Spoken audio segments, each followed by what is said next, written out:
Bismillahirrahmanirrahim. The topic is gene transfer in plant. In this lecture we will explain, we will discuss different methods of gene transfer in plants, like and physical methods and chemical methods. तो इसमें जो है वो हम gene transformation के लिए जो different methods हैं ट्रांसफॉर्मेशन के, हम उनको डिस्कस करेंगे। इसमें सबसे पहले हम देखते हैं कि व्हाट इज़ ट्रांसफॉर्मेशन और gene transfer. So gene transfer जो है वो अपटेक ऑफ फॉरेन डीएनए है या फॉरेन जीन है बाय प्लांट सेल्स की। Any method which is used to uptake foreign DNA और transgene by plant cells is gene transfer. इसमें हम जो है वो सिर्फ जीन को ही ट्रांसफ़र नहीं कर सकते, बल्कि डिफरेंट और रेगुलेटरी एलिमेंट्स या प्रमोटर्स या डिफरेंट ट्रांसपोजेबल एलिमेंट्स, किसी भी हम फॉरेन जो पार्टिकल्स है फॉरेन डीएनए उसको अपटेक करना जो है वो ट्रांसफॉर्मेशन मेथड है। लेकिन अगर हम जब स्पेसिफिकली जीन्स को ट्रांसफॉर्म करते हैं तो it is gene transfer method. It is stable integration and expression of foreign DNA into genome. अगर हम इसको ब्रॉड सेंस में देखें तो it is stable integration and expression of foreign DNA into plant genome और एनी ऑर्गेनिज्म जीनोम। प्लांट की अगर हम बात करें तो प्लांट्स में किसी भी फॉरेन डीएनए की स्टेबल जो इंटीग्रेट उसमें कर जाए और उसके बाद वो फॉरेन डीएनए एक्सप्रेस करके तो प्रोटीन सिंथेसाइज करे, तो इट इज़ जीन ट्रांसफ़र और ट्रांसफॉर्मेशन। तो ट्रांसफॉर्मेशन में सिर्फ डीएनए का अपटेक नहीं है, बल्कि उसकी इंटीग्रेशन और उसका एक्सप्रेशन भी आता है।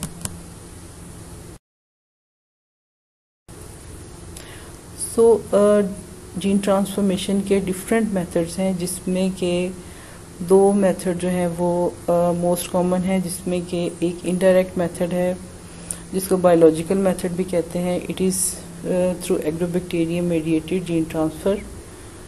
इसमें जो है वो हम एग्रोबैक्टीरिया को यूज़ करते हैं। एग्रोबैक्टीरिया को टाइनी जेनेटिक इंजीनियर भी कहते हैं। It has natural ability to transfer DNA into any organism genome and integrate its DNA with any organism genome। तो एग्रोबैक्टीरियम की इस एबिलिटी को यूज़ करके हम जीन ट्रांसफ़र करते हैं या ट्रांसफॉर्मेशन हम प्लांट्स में करते हैं। इसके अलावा डायरेक्ट जीन ट्रांसफ़र मेथड है, जिसमें कि डिफरेंट टेक्निक्स को यूज़ करके हम जीन को या डीएनए को हम डायरेक्ट जो है वो होस्ट में या प्लांट में ट्रांसफ़र कर देते हैं। जेनेटिक ट्रांसफॉर्मेशन या जीन ट्रांसफ़र के डिफरेंट मेथड्स हैं, जिसमें कि इनडायरेक्ट मेथड में या बायोलॉजिकल मेथड में एग्रोबैक्टीरियम है और डायरेक्ट मेथड में फ़िज़िकल और केमिकल मेथड्स हैं, जिसमें फ़िज़िकल मेथड में electroporation, biolistic, micro projectile, micro injection, liposome mediated है। केमिकल मेथड में पॉलीथाइलीन ग्लाइकोल मीडिएटेड मेथड है। डीएमएसओ डाईमिथाइल सल्फोक्साइड पॉलीकेटाइनेशन मेथड है। और डीईए डीई डेक्स्ट्रॉन मेथड है। और कैल्शियम फॉस्फेट को प्रेसिपिटेशन मेथड है। इस तरह डिफरेंट मेथड्स हैं, जिसमें कि फ़िज़िकल हैं, केमिकल मेथड्स हैं और उसके अलावा बायोलॉजिकल मेथड्स हैं। तो इस तरह से हम डिफरेंट मेथड यूज़ करके प्लांट्स में जीन को ट्रांसफॉर्म कर सकते हैं। So electroporation is one of gene transfer method. It uses high voltage electric pulse to transfer foreign DNA। इसमें हम हाई वोल्टेज इलेक्ट्रिक पल्स को यूज़ करते हैं और इससे जो है हम प्लांट्स को में जो डीएनए फॉरेन डीएनए उसको हम ट्रांसफ़र कर सकते हैं। इसमें जो प्लांट्स है उसके मटेरियल को हम बफर सोल्यूशन में जो है वो इंक्यूबेट करते हैं, ताकि उसकी जो पीएच या उसकी नेचुरल कंडीशन है वो डिस्टर्ब ना हो। उसके बाद और उसमें जो है वो डीएनए और बफर सोल्यूशन में हम प्लांट्स को रख के उसका हाई वोल्टेज इलेक्ट्रिक करंट देते हैं। मोस्टली 1.44 kV हम उसको करंट सप्लाई करते हैं। तो करंट जो है उसकी जो सप्लाई है it is different for plants, different for agrobacterium, different for E coli. तो डिफरेंट बैक्टीरिया, प्लांट्स और डिफरेंट ऑर्गेनिज्म में इलेक्ट्रोपोरेशन के लिए जो करंट की सप्लाई है या करंट की जो वोल्टेज है दैट इज़ डिफरेंट। तो इस तरह से हम जो है वो हर ऑर्गेनिज्म के लिए ऑप्टिमाइज कर लेते हैं कि what is the best voltage supply for electroporation in that organism. तो इस तरह से जो डीएनए है वो हाई वोल्टेज के इन्फ्लुएंस से अंडर हाई वोल्टेज जो डीएनए है वो प्लाज्मा मेम्ब्रेन की पोर्स से जो है वो सेल के अंदर माइग्रेट कर जाता है और इस तरह से जो है वो जीनोम में इंटीग्रेट कर जाता है। तो हाई वोल्टेज से क्या होता है कि प्लाज्मा मेम्ब्रेन की पोर्स जो हैं वो ट्रांजिएंटली ओपन होती हैं और इस तरह से जो है वो डीएनए जो है वो प्लाज्मा मेम्ब्रेन में एंटर होता है, फिर वहाँ से जीनोम के अंदर एंटर हो जाता है और इस तरह से जो है वो हम किसी भी फॉरेन डीएनए जो है उसको प्लांट्स में ट्रांसफॉर्म कर सकते हैं। तो इस मेथड को बहुत सारे सीरियल्स क्रॉप में यूज़ किया गया जिसमें राइस, वीट, मेज़ जो है वो ज़्यादा उसमें कॉमन है। मोस्टली ये मेथड जो है वो मोनोकॉट्स क्रॉप में ज़्यादा इफ़ेक्टिव देखा गया, लेकिन ये मेथड जो है वो बाकी भी दूसरी क्रॉप्स में भी इसको यूज़ किया जाता है। इस मेथड को मोस्टली हम प्लांट सेल्स और प्रोटोप्लास्ट जो है उसमें ट्रांसफॉर्म करने के लिए यूज़ करते हैं। प्लांट सेल जो है उनको हम डिफरेंट मेथड से आइसोलेट कर लेते हैं, उसके प्रोटोप्लास्ट भी आइसोलेट कर सकते हैं। प्रोटोप्लास्ट और प्लांट सेल्स को हम क्या करते हैं, बफर सोल्यूशन की प्रेजेंस में डीएनए के साथ हम इंक्यूबेट करते हैं और हाई वोल्टेज देते हैं। तो जो डीएनए है वो under high voltage plant cells के अंदर माइग्रेट करता है और इस तरह से जो है वो इस जीनोम के साथ इंटीग्रेट कर जाता है। इस तरह से जो है वो हम इंटीग्रेशन के बाद हम प्लांट सेल्स या प्रोटोप्लास्ट है उनको हम प्रॉपर जो है वो मीडिया प्रोवाइड करते हैं ताकि प्लांट सेल्स या प्रोटोप्लास्ट जो है वो मल्टीप्लाई हों और रीजनरेशन के बाद जो है वो प्लांट प्रोड्यूस करें। फिर हम उन प्लांट्स को एनालिसिस करके उसमें हम ट्रांसजेनिक प्लांट्स को स्क्रीन आउट कर लेते हैं। तो इलेक्ट्रोपोरेशन जो है इसमें आप देख सकते हैं लेफ़्ट साइड से बिफोर पल्स जो है वो सेल मेम्ब्रेन जो है वो क्लोज्ड है और जैसे ही इसको पल्स या इलेक्ट्रिक फील्ड प्रोवाइड किया जाता है तो इलेक्ट्रिक फील्ड जो है वो वोल्टेज सेल मेम्ब्रेन के अक्रॉस वोल्टेज प्रोड्यूस करता है। तो डीएनए जो है, जो कि आप डॉटेड ब्लू लाइन जो सर्कल्स में देख रहे हैं, ये डीएनए जो है वो ट्रांजिएंटली जो पोर्स ओपन होती हैं फ़ौरन ही सेल के अंदर माइग्रेट कर जाता है और इस तरह से जो है वो जब हम पल्स को उसकी सप्लाई को स्टॉप करते हैं तो सेल अपनी ओरिजिनल स्टेट में वापस आ जाता है। लेकिन डीएनए जो है वो सेल के अंदर जो है वो शिफ्ट कर जाता है।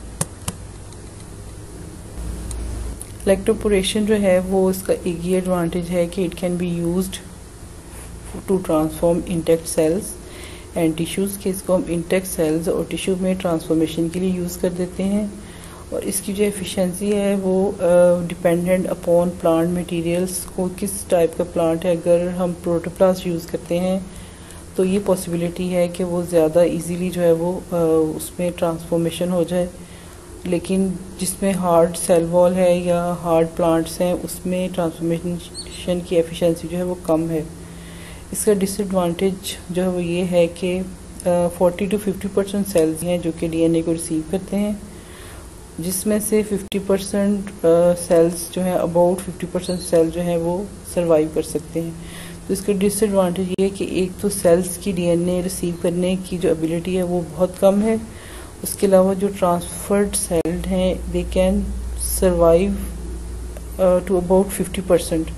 50% सेल जो है वो सरवाइव कर सकते हैं। उसके बाद एक और मेथड जो कि हम डीएनए ट्रांसफ़र के लिए यूज़ करते हैं that is micro injection method.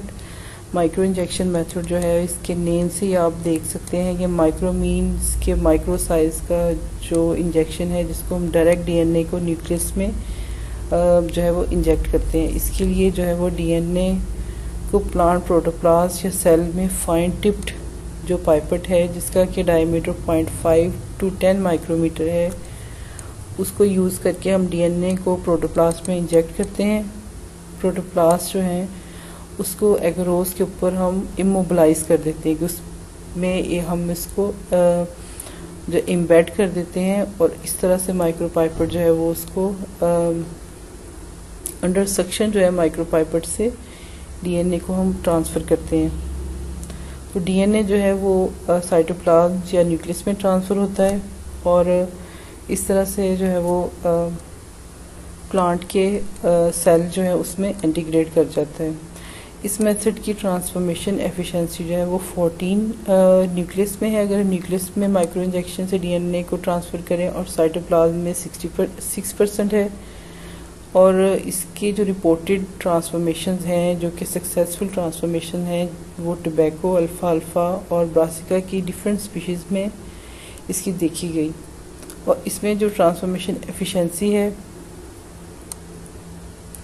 जो कि ट्रांसफॉर्म प्लांट जो हैं वो 14 to 60% है कि अगर हमने 100 प्लांट्स को ट्रांसफॉर्म किया है इसमें 14 to 60% जो प्लांट है वो ट्रांसफॉर्म जो है वो होते हैं।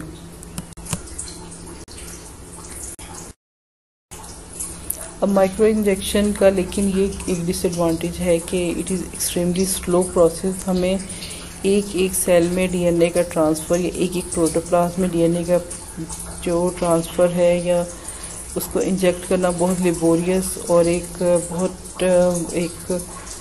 टाइडी प्रोसेस है, लेकिन जो है वो इसमें ट्रांसफॉर्मेशन रेट रिलेटिवली बेटर है।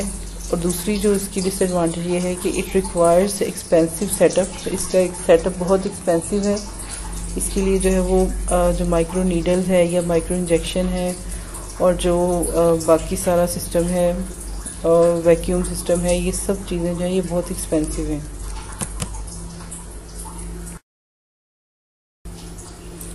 उसके बाद मैक्रो इंजेक्शन मेथड जो है उसमें जो है वो जो नीडल यूज़ होती है उसका साइज़ थोड़ा सा उसका डायमीटर ज़्यादा है, जिसमें 10 to 100 माइक्रोमीटर नीडल साइज़ है जिसको हम डीएनए ट्रांसफ़र के लिए यूज़ करते हैं। तो मैक्रो इंजेक्शन जो है वो इसको आर्टिफिशियल डीएनए को या फॉरेन डीएनए को सीरल प्लांट में ट्रांसफ़र करने के लिए यूज़ किया गया और इसको जो है वो ट्रांसजेनिक प्लांट्स को बनाने के लिए यूज़ किया गया। तो इसमें जो नीडल्स हैं वो 10 to 100 माइक्रो डायमीटर की हैं और इसको जो है वो सीरियल ग्रेन्स और डिफरेंट जो प्लांट्स है उसमें यूज़ किया गया, लेकिन इसकी एफिशिएंसी जो है वो 0.7% रिकॉर्ड की गई।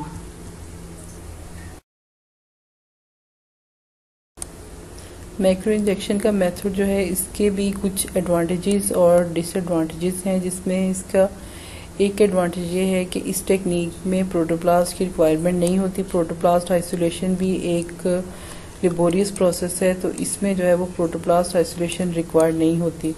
और इसका जो इंस्ट्रूमेंट है वो रिलेटिवली सिंपल और चीप है। इसमें सिंपल जो मेथड्स हैं उससे हम जो है वो अपने डीएनए को ट्रांसफॉर्म कर सकते हैं। इसमें जो है वो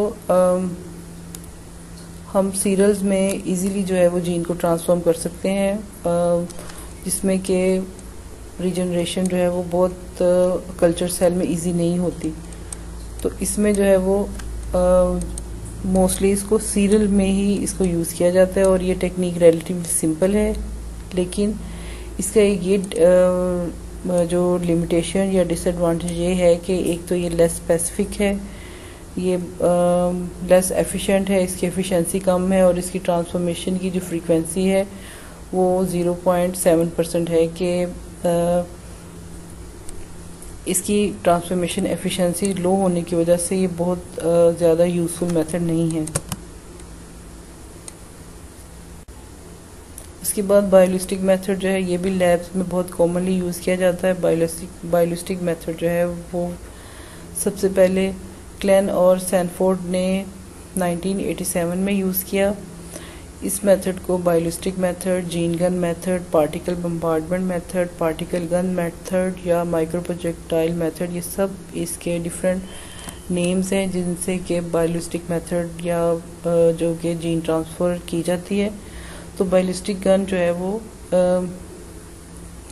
जेनेटिक मटेरियल या डीएनए जो है उसको जीन को सेल में पेनिट्रेट करने के लिए यूज़ किया गया या यूज़ किया जाता है। जेनेटिक मटेरियल या डीएनए जो है उसको हाई वेलोसिटी जो पार्टिकल्स हैं उनकी हेल्प से जो सेल है या टिश्यू है उसके अंदर पेनिट्रेट किया जाता है और इस तरह से जो डीएनए है वो टिश्यूज़ के अंदर, उनके सेल्स के अंदर जो है वो उनके जीनोम के साथ इंटीग्रेट कर जाता है। इसके लिए जो है हम ये करते हैं कि 1 to 2 माइक्रोन टंगस्टन या गोल्ड पार्टिकल जो हैं, जिनको कि हम माइक्रो प्रोजेक्टाइल्स कहते हैं, इनको हम यूज़ करते हैं। इन प्रोजेक्टाइल्स को हम अपने डीएनए के साथ कोट कर लेते हैं। ये डिफरेंट लैब प्रैक्टिसेस हैं, डिफरेंट लेबॉरेटरी टेक्निक्स हैं, जिनको यूज़ करके हम अपना जो गोल्ड पार्टिकल्स हैं और अपने टंगस्टन पार्टिकल्स हैं उनको डीएनए के साथ कोट कर लेते हैं।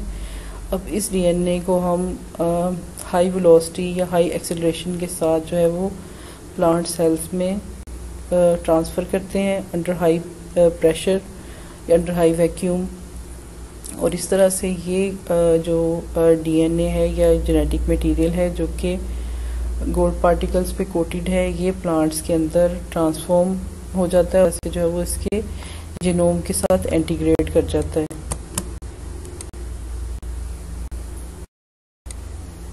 ये एक इसकी स्कीमेटिक डायग्राम है जिसमें कि आप देख सकते हैं कि हीलियम गैस जो है वो 1000 पर स्क्वायर इंच प्रेशर पे है।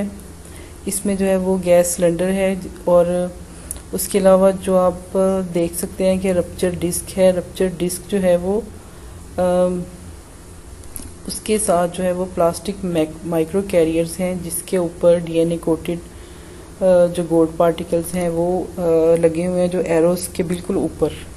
अब ये जब हम जो है वो हाई वेलोसिटी इस पे गैस की सप्लाई करते हैं तो ये पार्टिकल बहुत हाई वेलोसिटी से स्टॉपिंग स्क्रीन से होते हुए टारगेट सेल्स जो कि एक बैटरी प्लेट या किसी भी प्लेट के ऊपर स्प्रेड हैं उनके ऊपर आके बम्बार्ड होते हैं और इनकी वेलोसिटी इतनी हाई होती है कि सेल को रप्चर करते हुए ये जो है वो न्यूक्लियस के अंदर चले जाते हैं और इस तरह से जीनोम का पार्ट बन जाते हैं और ट्रांसफॉर्म हो जाते हैं। तो इस तरह से जो है वो हम इस मेथड को यूज़ करते हुए जो है वो किसी भी प्लांट टिश्यूज़ में अपना जीनोम को ट्रांसफ़र कर सकते हैं।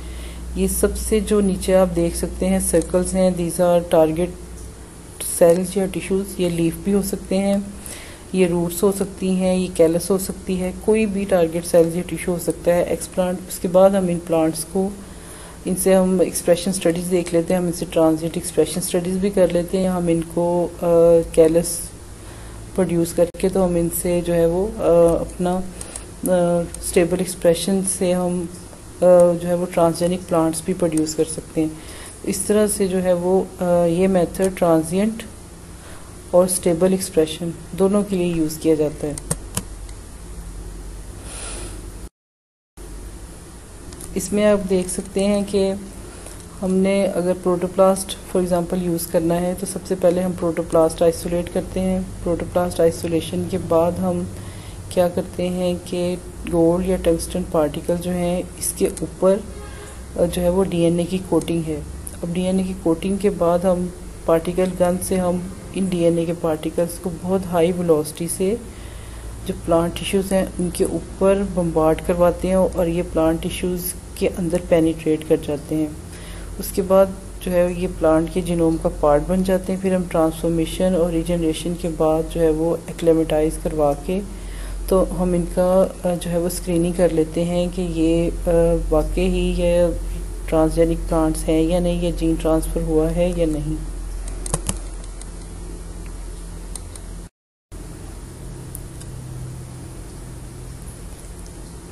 ये इलेक्ट्रोपोरेशन का मैकेनिज्म है। इसमें हम देख सकते हैं कि सेल मेम्ब्रेन बिफोर पल्सिंग से किस तरह से बिहेवियर शो कर रही है। जब इसको इलेक्ट्रिक पल्स दिया जाता है तो उसमें पोर्स बन जाती हैं और आफ्टर पल्स जो है वो सेल जो है वो अपनी ओरिजिनल स्टेट पे आ जाता है।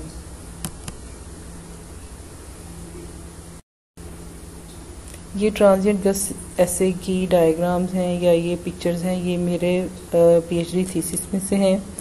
इसमें आप लेफ़्ट पे देख सकते हैं कि नेगेटिव कंट्रोल्स हैं। इसमें हमने प्लांट्स को विदाउट विदाउट एनी जो है वो जीन वो ट्रांसफॉर्म करवाया, विदाउट एनी कंस्ट्रक्ट ट्रांसफ़र करवाया। लेकिन जो राइट में आप देख सकते हैं कि हमने पेट्री प्लेट्स में ये कॉटन के लीव्स रखे, इसके ऊपर हमने जो है वो 35S प्रमोटर के अंडर गस जीन जो है जो कि ब्लू कलर प्रोड्यूस करता है, तो हमने ट्रांजिएंट एक्सप्रेशन देखना था। तो ये इस ब्लू कलर से हमें ये शो हो रहा है कि ये जीन जो है ये इसके जीनोम में का पार्ट बना और एक्सप्रेस हुआ क्योंकि इसने गस प्रोटीन प्रोड्यूस की है। तो इस तरह से जो है हम जब प्लांट्स पे जो अपना जीन या डीएनए को ट्रांसफ़र करते हैं तो वो इस तरह से बहुत माइन्यूट किस्म की जो है वो डॉट्स की शक्ल में शो होता है, और हम इस तरह से देख सकते हैं कि ये किस तरह से जो है वो प्रोटीन जो है वो बम्बार्ड हुई, डीएनए बम्बार्ड हुआ और इसने प्रोटीन को एक्सप्रेस किया।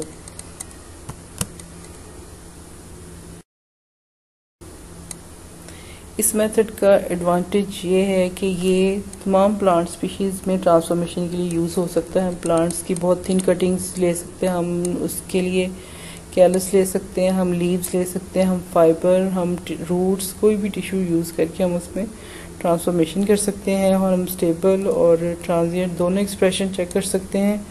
और ये प्रोटोकॉल जो है ये रिलेटिवली सिंपल और इजी है, और इसको हम एक हर जो प्लांट के लिए ऑप्टिमाइज़ करते हैं फिर उसके लिए इसको यूज़ करना बहुत इजी हो जाता है। लेकिन इसका जो डिसएडवांटेज है वो ये है कि जो इक्विपमेंट है जो कि जीन गन है उसकी हाई कॉस्ट है, और माइक्रो कैरियर्स की भी हाई कॉस्ट है। उसके बाद जो है वो टारगेट जो है वो रैंडम है, जिसमें कि हमें ये नहीं पता कि जो इंट्रासेलुलर जो टारगेट है वो साइटोप्लाज्म है, न्यूक्लियस है, वैक्यूल है, किसी भी जगह बम्बार्डमेंट होके तो ये वहाँ पे जो डीएनए है वो वहाँ पे स्टोर या वहाँ पे इंटीग्रेट हो सकता है। और जो ट्रांसफ़र डीएनए है जिसको कि हम ट्रांसफ़र करें, it is not protected.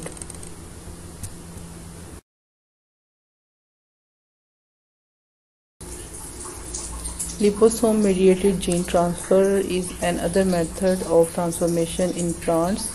Liposome जो है वो स्फेरिकल स्ट्रक्चर्स हैं which are made up of lipids, और ये फॉरेन मॉलिक्यूल्स हैं उनको ट्रांसफ़र करने के लिए यूज़ किए जाते हैं। लिपोसोम जो है वो आर्टिफिशियल वेसिकल्स हैं जो कि डिलीवरी एजेंट के तौर पे काम करते हैं for transfer of exogenous materials including transgene, किसी भी exogenous material, for example any drug, any transgene और एनी वेक्टर कंस्ट्रक्ट, किसी को भी डिलीवरी के लिए ये यूज़ होते हैं। और इनको ये एक्चुअली इनकी नेचर ये है कि these are sphere of lipid bilayers, lipid bilayer के स्फीयर हैं जिसमें कि इसकी कोर में जो है ये किसी भी जो मॉलिक्यूल्स है जिसको कि ट्रांसपोर्ट करना है उसके अंदर एम्बेडेड होता है, और ये किसी भी मॉलिक्यूल की ट्रांसपोर्ट को प्रमोट करता है।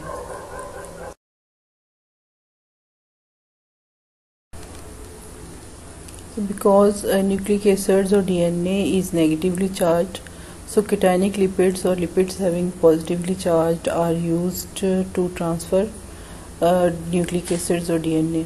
तो न्यूक्लिक एसिड्स को या डीएनए को ट्रांसफ़र करने के लिए जो कैटायनिक लिपिड्स हैं वो यूज़ होते हैं, और ये जो लिपोसोम्स हैं ये क्योंकि लिपिड्स से बने हैं तो ये नेगेटिवली चार्ज जो सेल मेम्ब्रेन है उसके साथ बहुत जल्दी जो है वो इंटरेक्ट करके तो जो है वो फ्यूज़ कर जाते हैं सेल की सरफेस में, और इस तरह से जो डीएनए है उसको भी अपने साथ ही सेल के अंदर ट्रांसफ़र कर लेते हैं। हमें पता है क्योंकि जो लिपिड्स हैं वो सेल मेम्ब्रेन का भी कंपोनेंट है और इसके अलावा जो है वो लिपोसोम का भी कंपोनेंट है, तो वो बहुत इजीली जो है वो इंटरेक्ट कर लेते हैं, और इस तरह से लिपोसोम जो है वो डीएनए या ड्रग्स जो है उनको सेल के अंदर जो है वो डिलीवर कर देते हैं। तो इस तरह से जो है वो प्लाज्मा मेम्ब्रेन जो कि लिपिड्स से बनी है उसमें जो है वो डीएनए या ड्रग्स को डिलीवर कर देते हैं। और इस तरह से इसका एक एडवांटेज ये है कि it is highly reproducible method, it has long term stability, और इसमें जो है वो न्यूक्लिक एसिड क्योंकि प्रोटेक्टेड हैं, वो लिपोसोम के अंदर जो है वो प्रोटेक्शन में है, तो वो डीएनए जो है वो डिग्रेडेशन से बच जाते हैं। तो इस तरह से इस मेथड के कुछ एडवांटेजेस हैं। और ये इस मेथड का जो एक मैकेनिज़्म है वो हम देख सकते हैं कि पॉलीकेटाइनिक लिपिड्स हैं, इनकी में जब माइसिल फॉर्मेशन होती है तो डीएनए इसके अंदर जो है वो ऑक्यूपाई कर लेते हैं, और इस तरह से लिपोसोम के कॉम्प्लेक्स जो है उसकी फॉर्मेशन हो जाती है। लिपोसोम कॉम्प्लेक्स जो है ये लिपोसोम या लिपिड के ड्रॉपलेट्स हैं जो कि एंडोसाइटोसिस के प्रोसेस से सेल मेम्ब्रेन के अंदर जो है वो ट्रांसफ़र हो जाते हैं। उसके बाद ये सेल मेम्ब्रेन में ट्रांसफ़र होने के बाद जो है वो इनके अंदर जो है वो डीएनए प्रेजेंट है, डीएनए इनके अंदर पेनिट्रेटेड है, एम्बेडेड है, और ये डीएनए को जो कंटेनिंग एंडोसोम्स हैं इनमें कुछ की लाइसोसोमल डिग्रेडेशन हो जाती है, और कुछ जो है वो न्यूक्लियर पोर से न्यूक्लियस के अंदर इंपोर्ट हो जाते हैं, और न्यूक्लियस में इंपोर्ट होने के बाद ये डीएनए वहाँ पे न्यूक्लियस में अपना रिलीज़ कर देते हैं, और ये डीएनए जो है मैसेंजर आरएनए से ट्रांसक्रिप्शन से प्रोटीन भी प्रोड्यूस कर सकता है, और इस तरह से जो है जीनोम का पार्ट बन जाता है। उसके अलावा न्यूक्लियोसोम जो है उसकी न्यूक्लियोसोम में और जो एपिसोम्स हैं इसकी जो है वो न्यूक्लियस जो है उनकी की प्रेजेंस में इनकी डिग्रेडेशन भी हो सकती है। तो इस तरह से डिफरेंट पॉसिबिलिटीज़ हैं कि किस तरह से जो है वो जो लिपोसोम्स हैं ये सेल के अंदर जो है वो ट्रांसपोर्ट होते हैं थ्रू एंडोसाइटोसिस। उसके अलावा इसकी न्यूक्लियस में डायरेक्ट एंट्री भी हो सकती है डिफरेंट फिज़िकल मेथड से, और इसके बाद ये कुछ जो है वो अपने डीएनए को रिलीज़ करके इसको जीनोम का पार्ट बना के और इससे प्रोटीन सिंथेसाइज भी कर सकते हैं। और कुछ लिपोसोम जो है उसकी डिग्रेडेशन से जो है वो उसकी ब्रेकडाउन भी हो सकती है, और इस तरह से वो डिसअपीयर हो जाते हैं। इस तरह से पॉसिबिलिटी है कि लिपोसोम जो है वो उसका जो है वो डिग्रेडेशन सकती है, और उसके अलावा डिफरेंट एंजाइम्स के साथ और लाइसोसोम में, और या उसके अलावा वो न्यूक्लियस में ट्रांसफ़र होके तो जीनोम का पार्ट भी बन सकता है। इसके अलावा एक लेटेस्ट टेक्निक है जो कि प्लांट्स में ट्रांसफॉर्मेशन के लिए यूज़ होती है, इट इज़ पोलन मैग्नेटोफेक्शन। हमें पता है कि पोलन जो है वो जब फर्टिलाइज़ करते हैं तो क्रॉसिंग से डिफरेंट प्लांट्स की जो हमें डिफरेंट ट्रेड्स हम प्रोड्यूस कर सकते हैं, तो इसमें हम पोलन जो है उनको हम ट्रांसफॉर्म करवाते हैं यूजिंग मैग्नेटोफेक्शन मेथड। तो पोलन मैग्नेटोफेक्शन जो है वो हाईली थ्रूपुट और एफिशिएंट मेथड है फॉर जीन ट्रांसफ़र, और इस मेथड का ये एडवांटेज है कि बाकी मेथड्स की तरह जब हम ट्रांसफॉर्म्स कर लेते हैं डिफरेंट एक्सप्लांट्स को, इसमें जो है वो टिश्यू कल्चर का मेथड जो है वो नहीं है। तो इस तरह से जो ट्रांसजेनिक प्लांट्स हैं उससे हम बहुत शॉर्ट पीरियड्स में सीड प्रोड्यूस कर सकते हैं, और ऐसी प्लांट्स की वैरायटीज़ जिसमें कि रीजनरेशन और टिश्यू कल्चर का प्रोसेस बहुत डिफ़िकल्ट है, ये बहुत लॉन्ग टाइम है, ये जिनमें रीजनरेशन नहीं होती उनके लिए पोलन मैग्नेटोफेक्शन का मेथड बहुत बेस्ट है। इसमें हम क्या करते हैं कि जो एक्सोजीनियस डीएनए या हमारा जो जीन ऑफ इंटरेस्ट है उसको मैग्नेटिक नैनो पार्टिकल्स पे लोड कर देते हैं, और इन नैनो पार्टिकल्स को हम मैग्नेटिक फील्ड की प्रेजेंस में पोलन को डिलीवर कर देते हैं। तो इन पोलन्स को फिर हम जो है वो प्लांट्स के जो ओवरीज के साथ जो है वो स्टिग्मा के साथ डायरेक्ट क्रॉस करवाते हैं, और इस तरह से ट्रांसजेनिक प्लांट्स हमें मिल सकते हैं। तो इन ट्रांसजेनिक प्लांट्स को फिर हम नेचुरल मेथड से ही हम इससे ऑफस्प्रिंग प्रोड्यूस करते हैं, और इनका डीएनए भी सक्सेसफुली इंटीग्रेट हो जाता है, और इस तरह से हम जो है वो transgenic plants without using tissue culture techniques हम बहुत इजीली जो है हम ले सकते हैं। और रिएक्टर फ्री मेथड है, जीनोटाइप इंडिपेंडेंट मेथड है, सिंपल, फास्ट और मल्टी जीन ट्रांसफॉर्मेशन जो है इस मेथड से हम कर सकते हैं। तो पोलर मैग्नेटोफेक्शन का प्रिंसिपल देखें तो सबसे पहले वेक्टर है जो कि कोई भी डीएनए कंटेनिंग वेक्टर कंस्ट्रक्ट है, इसको हम जो है नैनो पार्टिकल्स के साथ जब कोट करते हैं उसके बाद हम जो हमारे पोलन्स हैं उनको मैग्नेटिक फील्ड की प्रेजेंस में इन नैनो पार्टिकल्स के साथ जो है वो ट्रांसफॉर्म करवाते हैं। उसके बाद जो है वो जब जो डीएनए है वो जो पोलन्स में ट्रांसफ़र हो जाता है तो फिर हम उसको स्टिग्मा के साथ जो है वो क्रॉसिंग कर देते हैं आर्टिफिशियली, और इस तरह से जो है हमें जो ट्रांसजेनिक प्लांट्स जो हैं वो हमें मिल जाते हैं। ये बहुत रैपिड एफिशिएंट मेथड है। और अगर हम इसमें जो स्क्वायर जो ब्लॉक्स हैं उसमें देखें तो स्टैंडर्ड मेथड से हमें जो ट्रांसफॉर्मेशन या जो जीएफपी प्रोटीन्स है ये जीएफपी का एक्सप्रेशन कम है, जबकि मैग्नेटोफेक्शन से हमें जीएफपी का एक्सप्रेशन बहुत हाई मिला है। इट मीन्स कि this is highly efficient method और हाईली जो है वो सोफिस्टिकेटेड एंड रिप्रोड्यूसिबल मेथड। ये कॉटन प्लांट्स में क्योंकि टिश्यू कल्चर और रीजनरेशन का प्रोसेस जो है वो जीनोटाइप डिपेंडेंट है और बहुत लेबोरियस और बहुत टाइम कंज्यूमिंग है, तो इसके लिए जो है पोलर मैग्नेटोफेक्शन का मेथड बहुत वेल सूटेड है।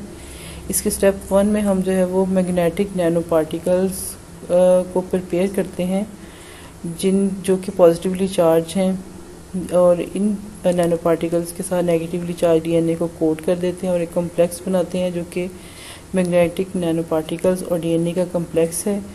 इनको हम मैग्नेटिक फील्ड की प्रेजेंस में कॉटन के पोलन्स के साथ जो है वो मैग्नेटोफेक्शन करते हैं या इनमें कॉटन के पोलन में ट्रांसफॉर्म कर देते हैं। अब ये ट्रांसफॉर्म जो पोलन्स हैं इनको हम आर्टिफिशियली पोलिनेशन करवाते हैं विद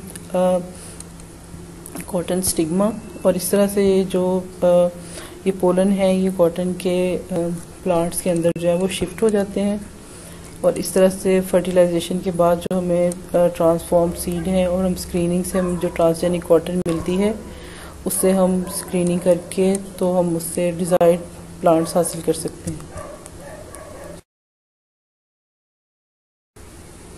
पॉलीथाइलीन ग्लाइकोल जो है वो डाइवेलेंट कैटायन आयन की प्रेजेंस में प्लाज्मा मेम्ब्रेन को जो है वो डिस्टेबलाइज करता है, और इस तरह से जो है वो सेल मेम्ब्रेन या प्लाज्मा मेम्ब्रेन है उससे जो है वो डीएनए सेल के अंदर पेनिट्रेट कर जाता है, और इस तरह से जो है वो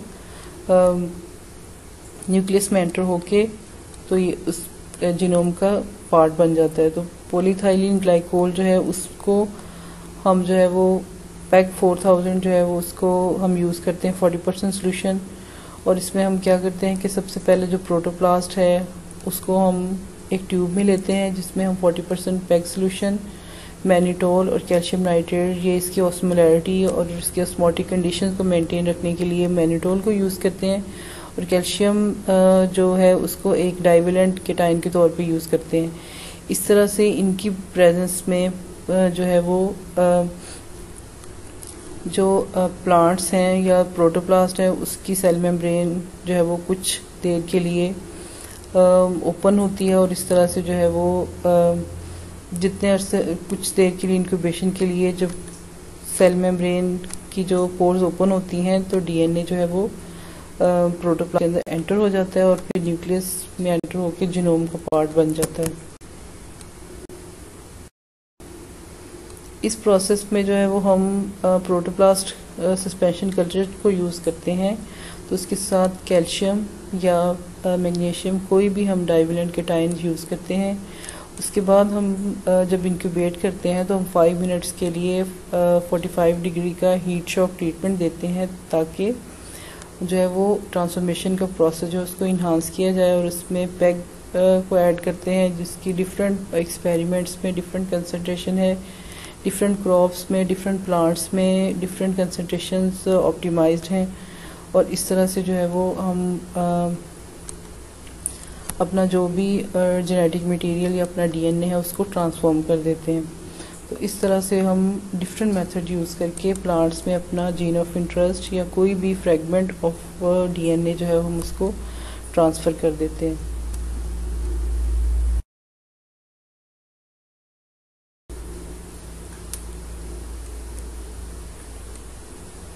पॉलीथाइलीन ग्लाइकोल मेथड जो है उसका एक एडवांटेज ये है कि बहुत सारे प्रोटोप्लास्ट जो हैं उनको एक साथ हम ट्रांसफॉर्म कर सकते हैं और इसको बहुत सी प्लांट स्पीशीज़ में यूज़ किया जा सकता है। लेकिन इसका जो डिसएडवांटेज या लिमिटेशन जो है वो ये है कि जो डीएनए है पॉलीथाइलीन ग्लाइकोल और डिफरेंट जो केटाइंस की प्रेजेंस में it is susceptible for degradation, और जो रैंडम जो डीएनए की इंटीग्रेशन है वो अनडिज़ायरेबल ट्रेट्स भी प्रोड्यूस कर सकती है। ये हिट एंड ट्रायल मेथड है, डीएनए जो है वो जीनोम में कहीं भी इंटीग्रेट हो जाता है और रैंडमली इंटीग्रेट होने से हमें बहुत सारे ये पॉसिबिलिटी है कि हमें अनडिज़ायरेबल ट्रेट्स जो हैं वो हमें मिलें।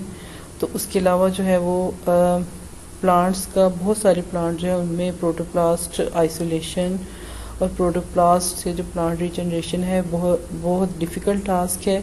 और प्लांट्स में बहुत सारे प्लांट्स में प्रोटोप्लास्ट से रीजनरेशन जो है वो जीनोटाइप डिपेंडेंट है और उसके अलावा जो है वो प्लांट स्पीशी डिपेंडेंट है, इसलिए ये मेथड जो है ये बहुत ज़्यादा एक्सेप्टेबल नहीं है।